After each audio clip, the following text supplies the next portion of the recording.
बिहार विधानसभा चुनाव की तारीखों का आज होगा ऐलान। जानिए इसी कैसे तय करती है चरणों की संख्या। जी हाँ, नमस्कार, आप देख रहे हैं श्री पोस्ट लाइव। मैं हूँ सृष्टि राज। बिहार विधानसभा चुनाव 2025 की तारीखों का ऐलान कब और कहां होगा, इसके ऊपर विस्तार में जानकारी देने के लिए हमारे साथ उपस्थित है हमारी सहयोगी मुस्कान। तो मुस्कान, कब और कहाँ होगा? देखिए, चुनाव आयोग आज सोमवार शाम 4 बजे अपने स्थित जो भवन है वहां प्रेस कॉन्फ्रेंस करेगी दिल्ली में, और बिहार विधानसभा चुनाव की तारीखों का ऐलान करेगा। आपको बता दें, इस प्रेस कॉन्फ्रेंस में मुख्य चुनाव आयुक्त ज्ञानेश कुमार, निर्वाचन आयुक्त SS संधू, अरुण गोयल मौजूद रहेंगे। और आयोग आज बताएगा कि मतदान कितने चरणों में होगा, कब कब वोट डाले जाएंगे और मतगणना की तारीख क्या होगी। सूत्रों की माने तो इस बार बिहार में चुनाव नहीं भी तो कम से कम चरणों में कराए जाएंगे, क्योंकि ज्यादा चरणों में नहीं चाह रही है, तो कम से कम चरणों की संभावना है। और चुनाव आयोग की प्राथमिकता है कि कानून व्यवस्था बनाए रखते हुए चुनाव कम समय में ही पूरा हो जाए, क्योंकि आपको भी पता है बिहार बड़ा स्टेट है और उसमें जो विधानसभा क्षेत्र हैं वो कई ज्यादा हैं।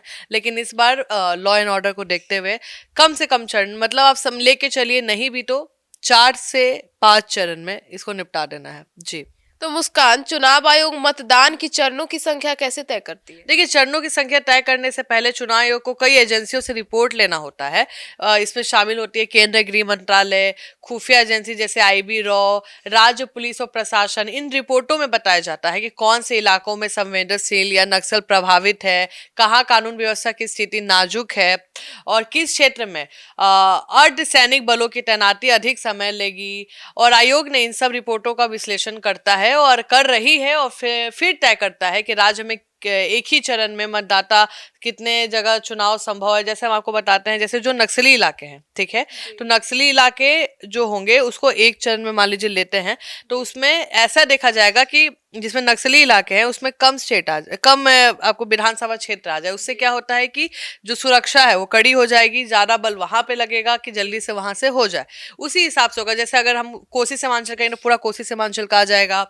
अगर हम बात करेंगे आपको आरा जिला साइड का, तो वहां से काराकाट, बरहा जो होता है ना लाइन से, उसी हिसाब से चरणों का डिसीजन होगा। जी। तो मुस्कान, बिहार में चुनाव अलग अलग चरणों में क्यों कराई जाती है? देखिए, अभी मैंने समझाया, फिर से समझाती हूँ। बिहार, उत्तर प्रदेश और पश्चिम बंगाल जैसे बड़े राज्यों में कई वजह से चुनाव कई चरणों में होते हैं। मुख्य कारण है सुरक्षा की चुनौती, ठीक है। बिहार में कई जिले में नक्सल प्रभावित क्षेत्र है जहां एक साथ मतदाता कराना बहुत मुश्किल है, और अर्धसैनिक बलों की सीमित उपलब्धता है कि देश में CAPF कंपनियों की संख्या सीमित होती है, इसलिए एक क्षेत्र में चुनाव होने के बाद वही बल अगले चरण इलाके में भेजे जाते हैं। 3 भौगोलिक और सामाजिक कारण है। बिहार में उत्तर से दक्षिण तक इलाके की स्थिति अलग अलग है। कहीं मैदानी इलाका है, तो कहीं नदी है, तो कहीं बाढ़ प्रभावित क्षेत्र है। और चौथा है मौसम का असर। अक्टूबर नवंबर में बिहार में बारिश के अवशेष त्योहारों का मौसम रहता है, और इसलिए आयोग मौसम और त्योहारों का कैलेंडर देख के ही शेड्यूल करता है। अब आप फेस्टिवल के बीच में डाल दीजिएगा तो कोई मतदान करने तो नहीं जाएगा। तो यही कारण होता है। तो कई राज्य ऐसे भी हैं जिसमें एक ही चरण में चुनाव होते, तो क्यों? देखिए, कई राज्यों में सुरक्षा और प्रशासनिक स्थिति इतनी स्थिर होती है कि वहां एक ही चरण में चुनाव कराए जा सकते हैं। और जैसे केरल, गोवा, ये सब राज्य है, तमिलनाडु, दिल्ली, और इन राज्यों में क्षेत्रफल छोटा है, कानून व्यवस्था बेहतर है, और बलों की जो तैनाती है वो भी काफी मजबूत है। तो इसलिए विपरीत बिहार की बात करें, जैसे बिहार हो गया, UP हो गया, झारखंड, पश्चिम बंगाल जैसे बड़े और राजनीतिक रूप से जटिल राज्य हैं, तो इसमें सुरक्षा बलों की जो रोटेशन है उसका इस्तेमाल करना पड़ता है। और यहाँ पे ध्यान रखना पड़ता है कि जो चुनाव कई चरण में अगर होते हैं तो हर जिले में पर्याप्त फोर्स है कि नहीं, उपलब्ध है कि नहीं, तो ये देखना पड़ता है। जी। तो मुस्कान, अब ऐसे में चरणों के निर्धारण में मौसम और त्योहारों की क्या भूमिका होती है? बिल्कुल होती है। देखिए, आपको भी पता है कि अभी जितने भी बिहारी हैं सब छठ दिवाली के लिए आएंगे, उसी समय चुनावा भी होगा। बस तो मौसम और त्योहार चुनावी शेड्यूल को काफी प्रभावित करता है। अगर अन्य राज्य की बात करते हैं तो बाढ़ और मौसम चल रहा हो, या आयोग मतदान तारीखों की अवधि बाहर रखता है। लेकिन बिहार में अक्सर सितंबर और अक्टूबर में बाढ़ और नवंबर में छठ पर्व होता है, इसलिए आयोग कोशिश करता है कि मतदान की तारीख इन्हीं तिथियों से पहले या बाद में हो। और ठंड या कोहरा का मौसम भी मतदान प्रतिशत को प्रभावित करता है, क्योंकि गर्मी में लोग, आपको भी याद होगा कि लोकसभा चुनाव गर्मी में हुआ था। और मतदाता इस बार बहुत कम थे। आपको भी पता है बिहार से बहुत कम वोट गिरे थे।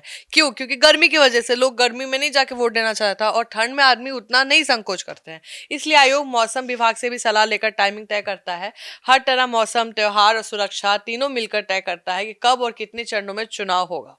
जी।